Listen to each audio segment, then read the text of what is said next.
Salut, c'est Kyutaro et aujourd'hui on se retrouve pour l'analyse du chapitre 1055 de One Piece.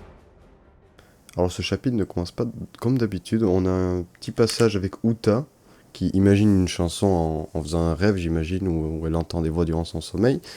Ces mêmes voix évoquent une attaque de pirates et le père de Uta, donc on peut imaginer que sa famille est peut-être morte ou alors ils évoquent le père de Uta en parlant de Shanks, on ne sait pas, et on en apprendra sûrement plus durant le film, hâte que ça sorte en août. Mais pour continuer avec le chapitre, nous avons les Mugiwara qui font la fête pendant que les Fourreaux Rouges et Yamato et Momonosuke luttent encore contre l'amiral. L'amiral stoppe les Fourreaux Rouges sans aucune difficulté et Momonosuke insiste pour que Yamato n'intervienne pas. Il veut défendre Wano lui-même pour prouver qu'il est capable de défendre son pays. Avec cet échange, on se rapproche de plus en plus de Yamato qui rejoint les Mugiwara et ça fait plaisir. D'ailleurs, durant son combat, Momonosuke commence à maîtriser le Boropress de Kaido. Il le sort 2 fois contre l'amiral, ce qui semble inquiéter celui-ci. Momonosuke s'en sort très bien, mais c'est avant l'intervention d'un personnage, nous y reviendrons plus tard dans le chapitre.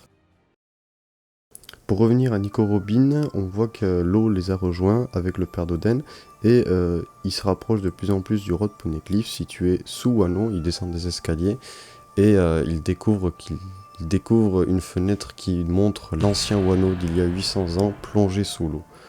Le père d'Oden leur explique que Pluton se trouve ici et que s'il est libéré, dans ce cas, ça ouvrirait Wano et ça casserait la défense de celui-ci.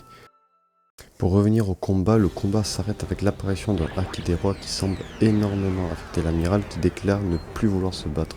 Ce haki est celui de Shanks qui stoppe l'amiral en partant. Il évoque une nouvelle ère de pirates en pensant à Luffy, il semble vouloir défendre cette ère de piraterie. Encore une apparition de Shanks incroyable, mais bon, là Oda nous régale, après sa pause il nous régale. Et c'est d'ailleurs avec ces 2 apparitions que j'ai de plus en plus de mal à croire à la théorie de Shanks qui serait un ennemi de Luffy. Il le défend et tout l'équipage semble apprécier Luffy, donc je ne sais pas comment il pourrait mettre ça en scène, mais nous verrons, l'avenir nous donnera les réponses. Ce chapitre se finit avec Zoro, Luffy et Sanji qui regardaient le combat et qui ont l'air fiers de Momonosuke. Les gens se demandent d'où venait ce haki. Luffy sourit et dit qu'un visage familier lui surgit dans la tête. Ce chapitre était beaucoup moins riche que le précédent, mais tout aussi intéressant.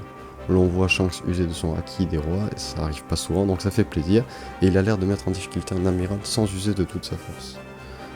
Et l'arrivée de Yamato dans l'équipage de Luffy semble se confirmer de plus en plus, ce qui fait énormément plaisir. Merci d'avoir regardé cette vidéo, n'hésitez pas à vous abonner et à laisser un like et à me suivre sur les réseaux. C'était Kyutaro et à la prochaine pour une nouvelle vidéo.